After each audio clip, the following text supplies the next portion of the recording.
Awas, Herodes dan Herodias masih hidup.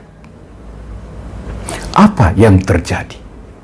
Yohanes Pembaptis mengecam Herodes yang menceraikan istrinya, lalu mengambil Herodias, istri saudaranya.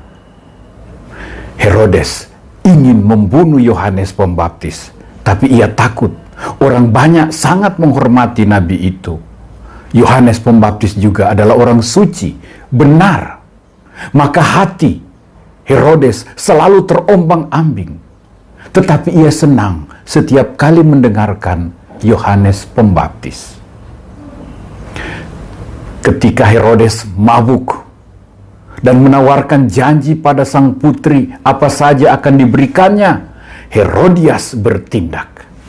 Mintalah hadiah kepala Yohanes Pembaptis di atas sebuah talam. Maka terjadilah.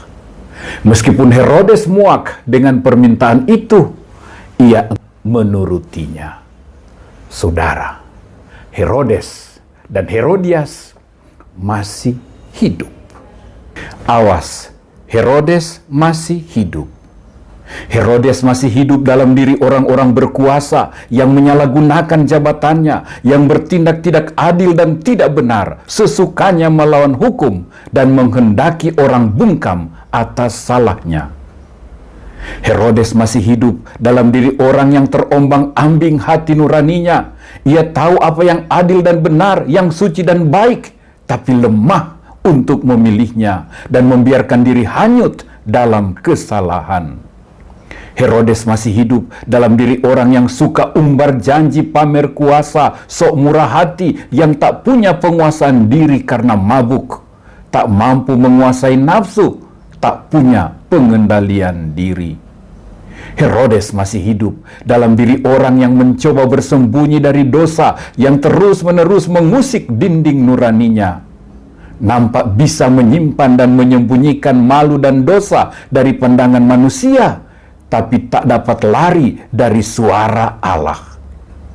Herodes masih hidup dalam orang-orang yang rasa bersalah atas dosanya menghantui tiada henti.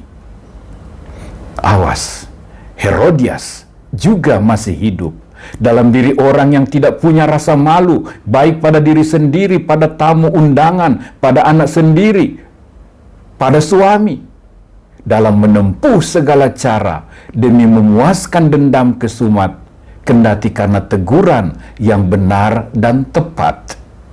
Herodias masih hidup dalam diri orang yang sudah tahu kesalahannya, tetapi ngotot memilih hidup cemar dan cacat, membiarkan diri dikuasai dendam, benci, dan sakit hati, tidak berani mengakui kesalahan dan merubah diri, kendati kesempatan tersedia.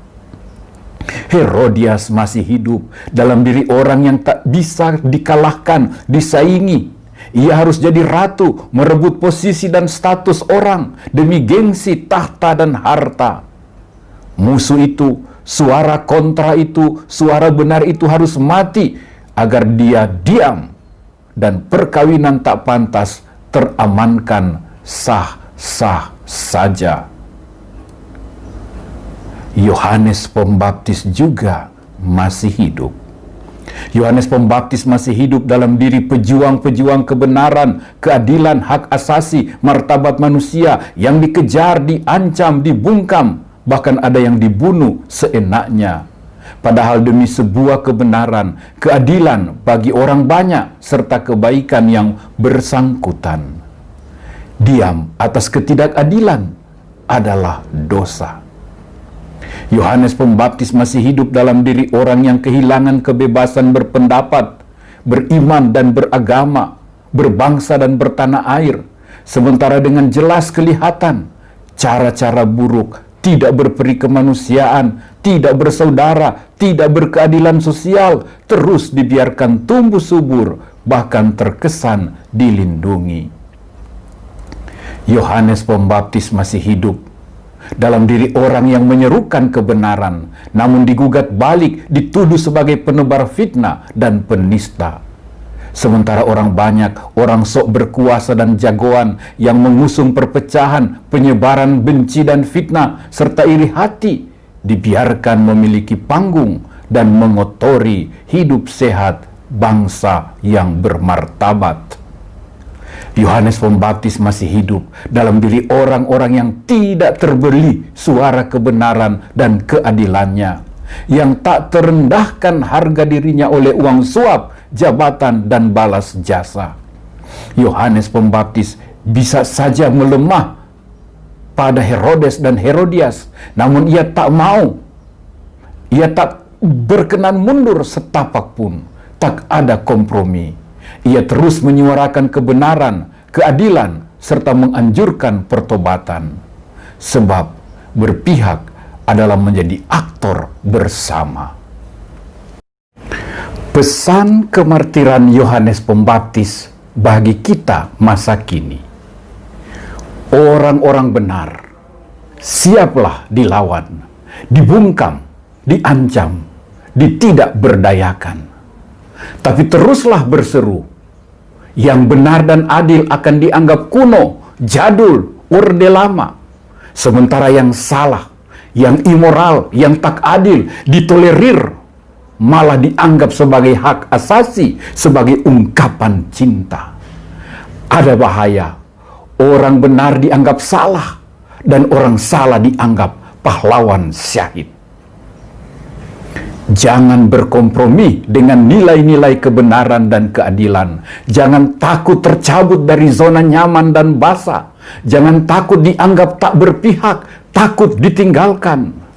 Diam, bungkam atas imoralitas, atas ketidakadilan adalah dosa lawan kemanusiaan. Adalah sama dengan mentolerir dosa. Membiarkan semuanya itu terjadi sama dengan ikut berpartisipasi. Janganlah hatimu terombang-ambing seperti Herodes. Jangan dikuasai benci dan dendam. Mengapa memelihara kesalahan, luka dan trauma dengan nurani berantakan bergelimang salah? Temuilah Tuhan. Mengapa biarkan dirimu, nuranimu tersiksa, tergelapkan, terpenjarakan? Maukah ada kepala orang lain yang dipenggal? Perteguh nuranimu pada kebenaran, keberpihakanmu pada keadilan. Jangan mau diatur suara dari luar, disetir orang. Peganglah remote kontrolmu sendiri. Bersihkan nuranimu, sucikan panggilanmu, jadilah suara Tuhan, suara kebenaran, suara keadilan, dan kekudusan. Demi darah martirmu, ya Santo Yohanes Pembaptis, tegaklah keadilan dan kebenaran, kendati langit akan runtuh. Amin.